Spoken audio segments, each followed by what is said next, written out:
Welcome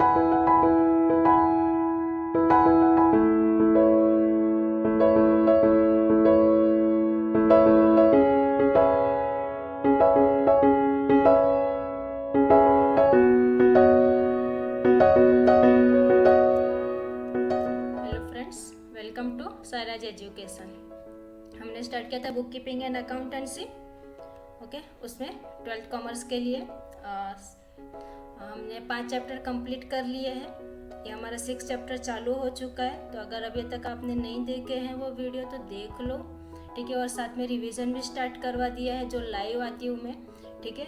तो अगर तक अभी तक सब्सक्राइब नहीं किया तो कर लो, ताकि कैसा आपको हर एक सीरीज़ की, फिर वो रिकॉर्डिंग हो या लाइव हो, हर एक का नोटिफिकेशन मिलते रहेगा और आपकी स्टडी कंटिन्यू रहेगी, ठीक है। तो फटाफट सब्सक्राइब कर लो, नहीं किया अभी तक तो, और लाइक एंड शेयर भी करो, ठीक है, ताकि दूसरे को भी फ़ायदा हो शेयर करने से। ओके, तो हमने स्टार्ट किया था ये, और कल का स्ट्रीमिंग नहीं हो पाया, उसके लिए I am sorry, I am extremely sorry, ठीक है। कल का स्ट्रीमिंग नहीं हो पाया, नेट इशू था, लेकिन हम लोग नेक्स्ट डे को ज़रूर ले लेंगे, ठीक है। तो हम लोग वो तो कंटिन्यू रखेंगे। तो आप प्रेजेंट रहना सब जब भी मैं लाइव लूँगी, ओके। तो सब्सक्राइब कर लोगे तो नोटिफिकेशन मिलेगा, तो लाइव और रिकॉर्डिंग दोनों का नोटिफिकेशन मिलते रहेगा और आपका स्टडी चालू रहेगा, ठीक है। स्टार्ट करते हैं। अब हमने ये सब तो कर लिया था लास्ट वीडियो में, और आपके डिस्क्रिप्शन बॉक्स में हर एक का लिंक है, ठीक है। अगर नहीं देखे तो डिस्क्रिप्शन बॉक्स में जाओ और वहाँ से लिंक पे क्लिक करो, तो डायरेक्टली आपको वो वीडियो सब अवेलेबल रहेंगे। नहीं तो फिर आप लोग सायराज एजुकेशन मेरे चैनल का नाम है, पता है आपको, ठीक है। तो उस पर भी अगर सर्च करोगे सायराज एजुकेशन तो भी आपको सब वीडियो मिल जाएंगे।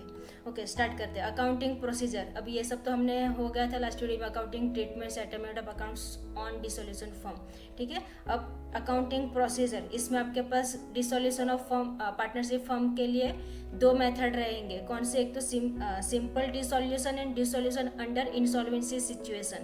ओके, तो हम आज देखेंगे कौन सा, ये वाला सिंपल डिसोल्यूशन, ठीक है। पहले देखेंगे हम सिंपल डिसोल्यूशन, फिर देखेंगे डिसोल्यूशन अंडर इंसॉल्वेंसी सिचुएशन। अब सिंपल डिसोल्यूशन के अंदर कितने जर्नल एंट्री है, क्या नहीं, ये सब मैं आपको दिखाती हूँ नेक्स्ट स्लाइड्स में, ठीक है। स्टार्ट करते हैं। ओके, सिंपल डिसोल्यूशन पहले तो देख लेते हैं कि सिंपल डिसोल्यूशन में होगा क्या, ठीक है। तो इसमें क्या है, when all partners of partnership firm are solvent, ठीक है। फर्स्ट मेथड कौन सा है, सॉल्वेंट वाला, बाद में सेकंड मेथड इंसॉल्वेंट रहेगा। तो व्हेन, जब हर एक पार्टनरशिप फर्म के अंदर सॉल्वेंट रहेंगे and they decided to dissolve their firm due to the any reason. अभी हमने रीजन देखे कौन कौन से हो सकते हैं, ठीक है, लास्ट वीडियो में देखे। It is called a simple dissolution of partnership firm. इसको हम क्या बोलेंगे, simple dissolution of partnership firm. अब इसके अंदर यानी कि simple dissolution of partnership firm के अंदर कुछ अकाउंट्स आपको प्रिपेयर करने पड़ेंगे। तो वो अकाउंट्स कौन कौन से रहेंगे, तो उसके अंदर फर्स्ट है आपके पास realisation account, partners capital account, partners current account if capital method is fixed. ये हमने फर्स्ट चैप्टर में देखा, फिक्स्ड एंड फ्लक्चुएट, ठीक है। तो वहाँ पे अगर कैपिटल मेथड फिक्स यूज़ करना है तो फिर आपको ये दोनों अकाउंट प्रिपेयर करने पड़ते हैं, capital account and current account, नहीं तो सिर्फ कैपिटल अकाउंट से काम चल जाता है। फिर है आपका partners loan account if necessary, सम के अंदर अगर बोला है तो आपको प्रिपेयर करना है पार्टनर्स लोन अकाउंट, ठीक है। और उसके बाद आपको कैश और बैंक अकाउंट। सिंपल डिसोल्यूशन, इसके अंदर इतने अकाउंट फिक्स आपको प्रिपेयर करने ही है, ठीक है। तो ये ध्यान में रखना, realisation account, partners capital account, partners loan account और कैश और बैंक अकाउंट, इतनी चीज़ें मोस्टली आपको प्रिपेयर करनी पड़ेगी। तो इसके लिए हम लोग अकाउंटिंग एंट्रीज देख लेते हैं कि बुक्स ऑफ अकाउंट को क्लोज कैसे करेंगे, ठीक है। तो accounting entries to close the books of account, उसके अंदर फर्स्ट स्टेज है आपका ट्रांसफर स्टेज। कौन सा है फर्स्ट स्टेज, ट्रांसफर स्टेज, ठीक है। तो अब ट्रांसफर स्टेज के अंदर कौन कौन सी जर्नल एंट्री बनेगी तो वो देखते हैं हम। यहाँ पे आपके 3 या 4 स्टेजेस हैं, ठीक है। तो उसके अंदर फर्स्ट आपका ट्रांसफर स्टेज है, उसके अंदर पहले जर्नल एंट्री देखते हैं। For transferring assets to realisation account, अगर आपने मेरे इसके पहले के वीडियो देखे रहेंगे ना चैप्टर 5 तक के, तो आपको ये एकदम आसानी से समझ में आएंगे, ठीक है। वहाँ पे हमने रिटायर, एडमिशन, फिर ये किया, डेथ किया, उसके अंदर सेम वे वहाँ पे भी हम असेट्स और लायबिलिटी ट्रांसफर करते ही थे, ठीक है, यानी कि रिवैल्यूड करते ही थे। तो सेम यहाँ पे भी हमें वही चीज़ें करनी है, ठीक है। थोड़ा सा लॉजिक लगाओगे, अगर दोनों को ये करोगे, कंपेयर करोगे तो आसानी से समझ में आएगा, ठीक है। तो जब हम ट्रांसफर करेंगे असेट्स टू रियलाइजेशन अकाउंट, जब असेट्स को हम ट्रांसफर करेंगे कहाँ पे, रियलाइजेशन अकाउंट में, तब आपकी जनरल एंट्री क्या बनेगी, realisation account debit to assets account. Easy है ये। तो रियलाइजेशन क्या किया हमने, असेट्स ट्रांसफर किया कहाँ पे, रियलाइजेशन अकाउंट में, यानी रियलाइजेशन अकाउंट में कुछ आया, अगर इस तरह से अगर याद रखा ना, आया तो हम बोलते हैं ना, आया तो डेबिट और गया तो क्रेडिट, सिंपल है। रियलाइजेशन अकाउंट में कुछ आया, असेट्स आई तो क्या कर देंगे, डेबिट कर देंगे, ठीक है। और यहाँ पे sorry to assets account, okay. और बीइंग तो लिखना ही है आपको, ये स्पेलिंग रॉन्ग है यहाँ पे, ठीक है, बीइंग BEING आता है। Transfer of various assets at book value to realisation account. Next देखते हैं हम। और यहाँ पे वैल्यू कौन सी आएगी मैं आपको सम के अंदर प्रैक्टिकली बताऊंगी। फिर भी यहाँ पे देख लो क्या है, विद द बुक वैल्यू और बैलेंस शीट वैल्यू। कौन सी वैल्यू आती है, विद द बुक वैल्यू या फिर बैलेंस शीट वैल्यू आएगी, ठीक है। नेक्स्ट है आपके पास ट्रांसफरिंग लायबिलिटी टू रियलाइजेशन। अभी हमने देखा हमारी एंट्री असेट्स के लिए क्या थी, अब लायबिलिटी के लिए क्या हो जाएगी, उसकी ऑपोजिट्स। वहाँ पे हमने रियलाइजेशन अकाउंट को डेबिट किया था, ठीक है। तो लायबिलिटी जब ट्रांसफर करोगे तो रियलाइजेशन अकाउंट को क्रेडिट कर दोगे, तो बाकी की जो लायबिलिटी रही वो क्या हो जाएगी, आपकी डेबिट हो जाएगी। सिंपल था ये, खाली उसको क्या कर देना है, ऑपोजिट्स कर देना है, यानी कोई एक याद रखा दोनों याद रहेंगे आपको, ठीक है। ये हो जाएगा आपका for transferring liability to realisation account, okay. All the liabilities to third parties are close by transfer to realisation account. अब लायबिलिटी के अंदर कौन कौन सी चीजें रहेगी, जैसे कि सन्ट्री क्रेडिटर रहा, बिल्स पेबल रहा, बैंक ओवरड्राफ्ट रहा, outsiders loan account, outstanding expenses, कुछ भी रहेगा वो तो सम के ऊपर डिपेंड रहेगा, ठीक है। उसके अंदर कौन कौन सी चीजें आएगी, तो टू फिर क्रेडिट कौन हो जाएगा, रियलाइजेशन अकाउंट, ओके। तो यहाँ पे शॉर्ट में लायबिलिटी टू रियलाइजेशन अकाउंट इस तरह से याद रख सकते हो। बीइंग क्या रहेगा आपका, transfer of liability to realisation account. Next है transfer of provision against closing assets, ठीक है। ट्रांसफर क्या करना है यहाँ पे, of provision against closing assets. तो इसका मीनिंग क्या हुआ पहले वो मैं बता देती हूँ आपको। The various assets against which provision, that is RDD।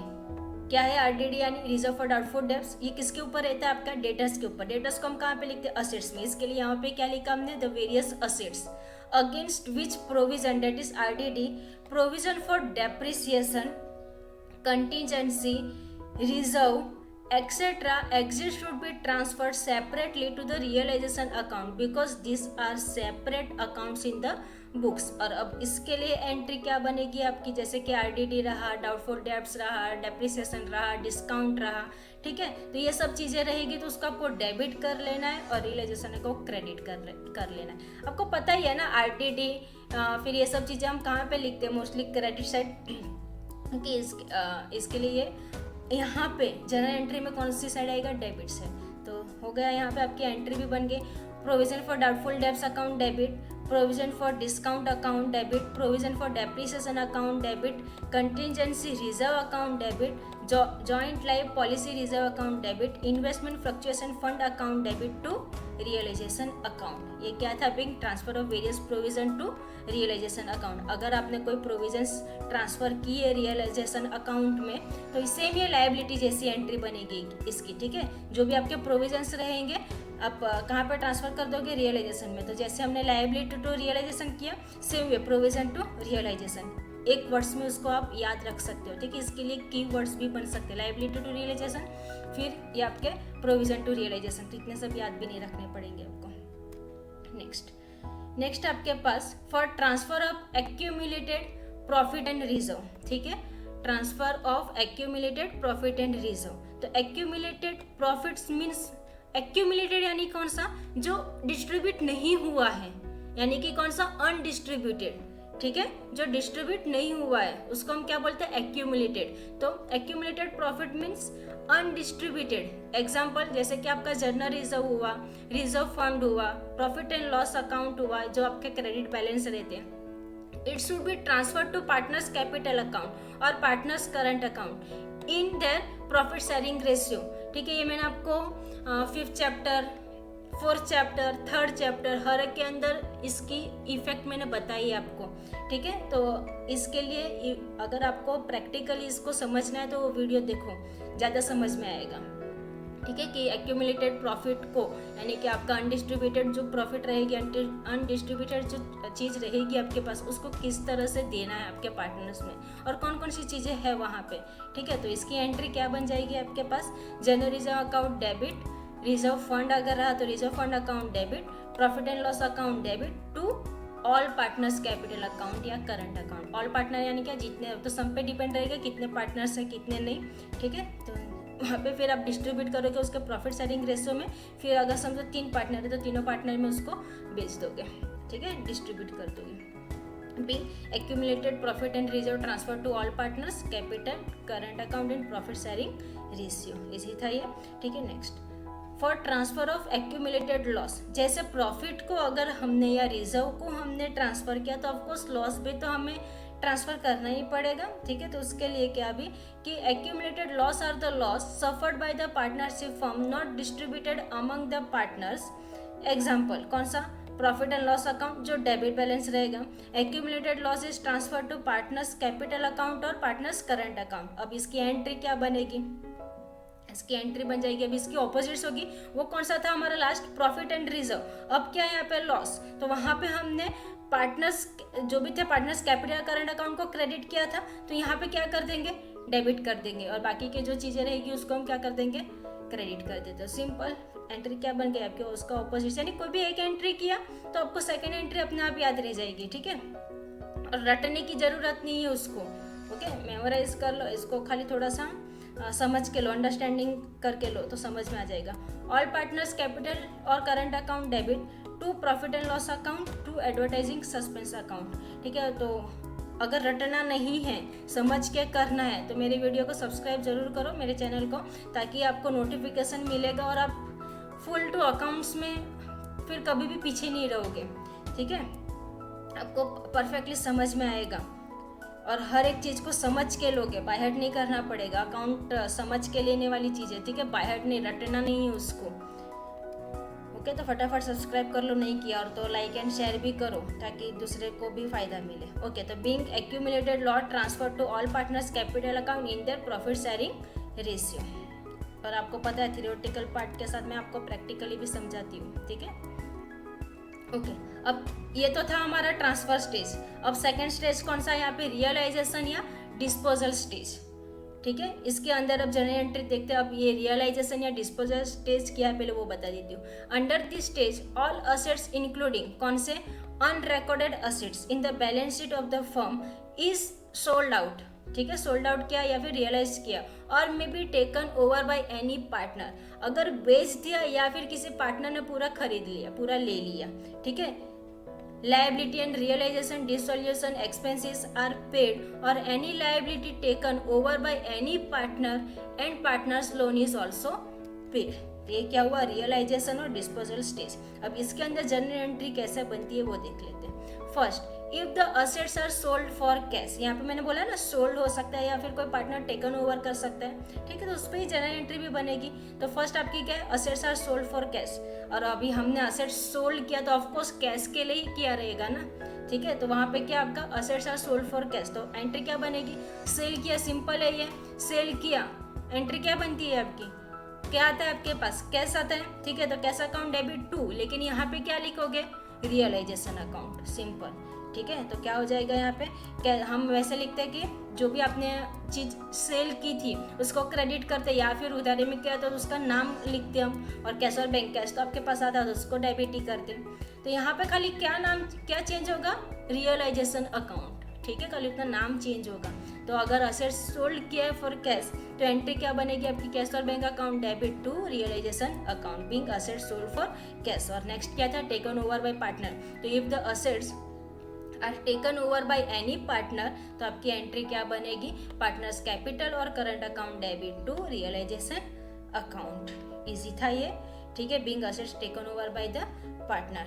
ये नोट से नीचे एक बार रीड कर लेना इफ़ एनी असेट्स इज, मुझे पता है मैं छोड़ दूंगी, ऐसा बोल दूंगी रीड कर लो तो आप लोग करोगे नहीं, ठीक है, मैं रीड करके भी दे देती हूँ आपको यहाँ पे। वैसे तो मैंने आपको ऊपर एक्सप्लेन कर ही दिया पूरा, लेकिन फिर भी एक बार, if any assets is taken over by any creditors in part of full payment of the amount due to him, the value placed on assets taken over is deducted from the amount due to the creditor and the balance of the amount due will be paid to him. Entry for the assets taken over by creditor is not made but entry for the net payment to the creditor is made. ठीक है, मैंने जो sentence पे ध्यान दिया, उस जोर लगाया, उस पर जरा ध्यान देना।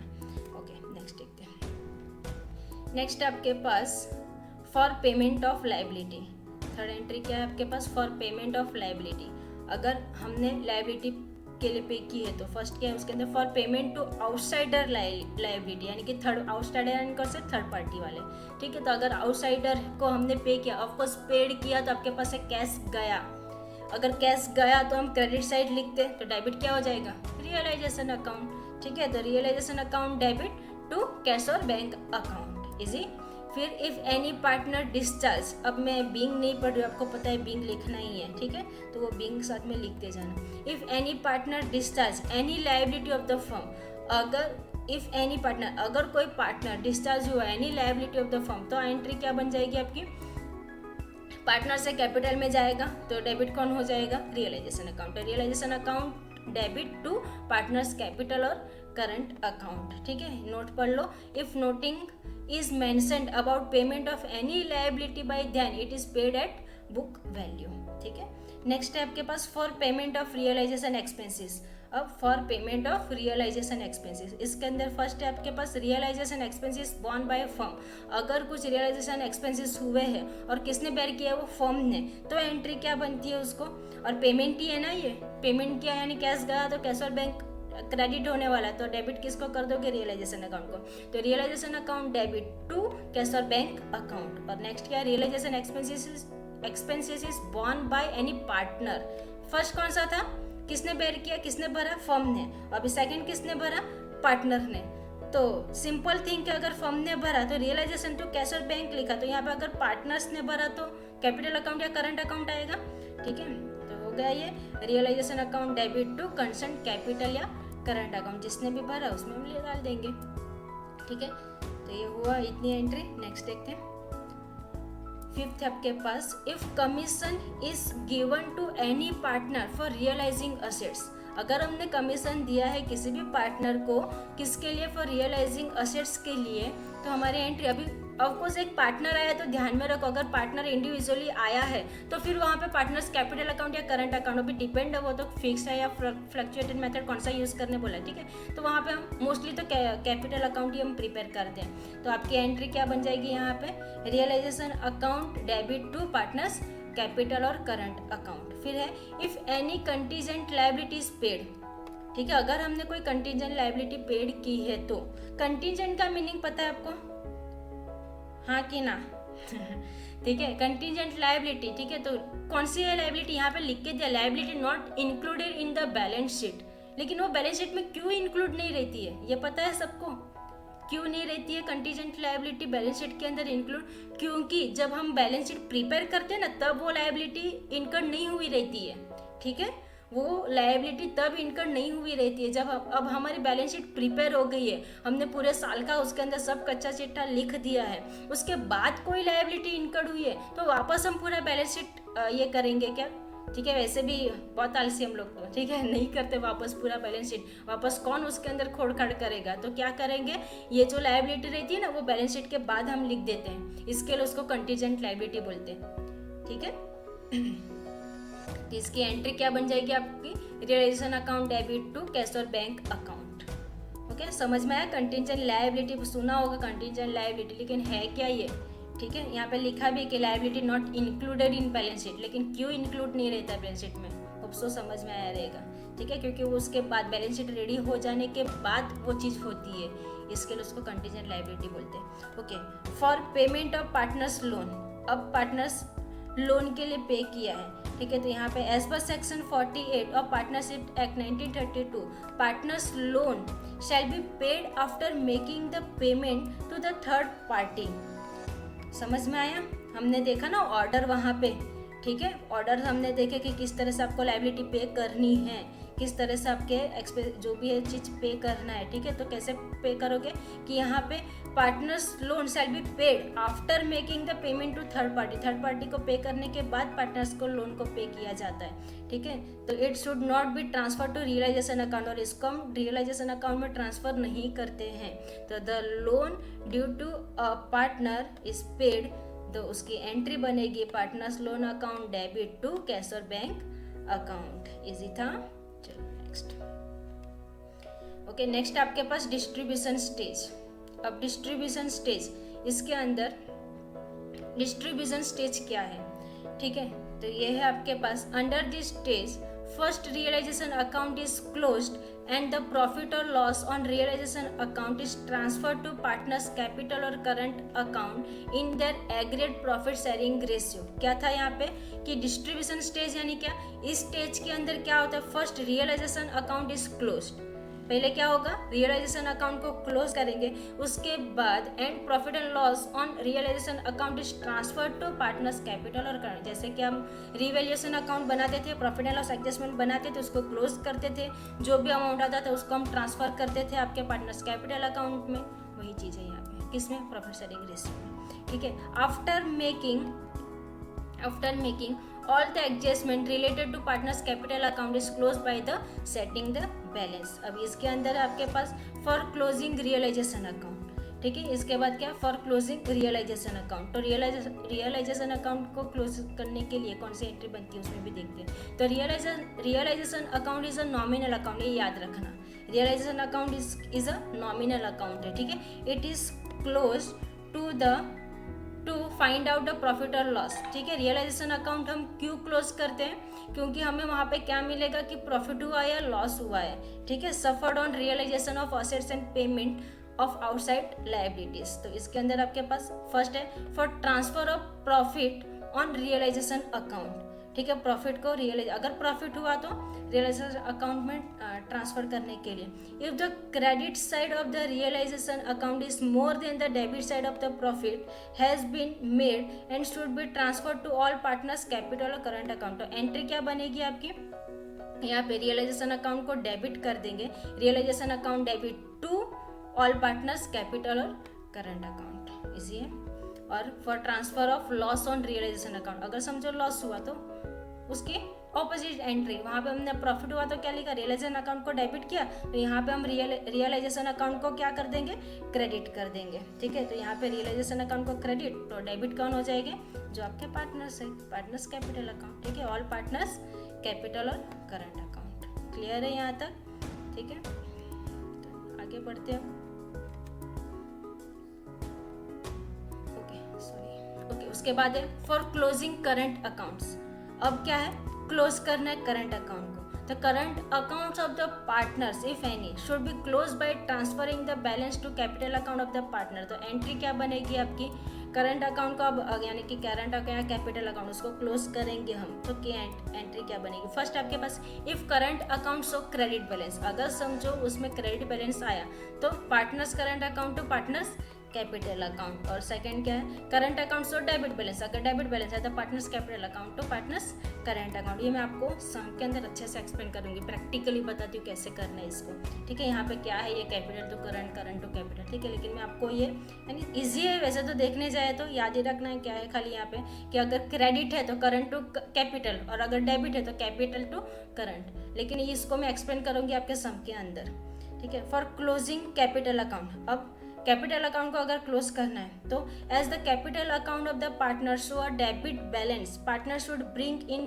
Cash to settle his account with the firm, ठीक है। तो एंट्री क्या बनेगी, कैश आया ना, ठीक है। पार्टनर से कोई तो वो कैश लेके आ रहा था, क्या बन जाएगी, कैश और bank account debit to partners capital account. और फिर कैश पेड किया किसी पार्टनर को सेटल करने के लिए कैपिटल अकाउंट, तो अगर पेड किया तो जा रहा है कैश तो टू कैश और बैंक, तो डेबिट कौन हो जाएगा, पार्टनर्स कैपिटल अकाउंट। तो partners capital account to cash और बैंक अकाउंट, ठीक है।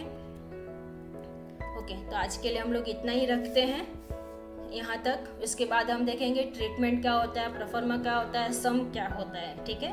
तो वो सब चीज़ें हम लोग देखेंगे नेक्स्ट वीडियो में। तो आज के लिए इतना है। अभी तक नहीं सब्सक्राइब किया तो प्लीज़ लाइक शेयर और सब्सक्राइब कर लो, ताकि आपको नोटिफिकेशन मिलेगी और आपकी स्टडी कंटिन्यू रहेगी।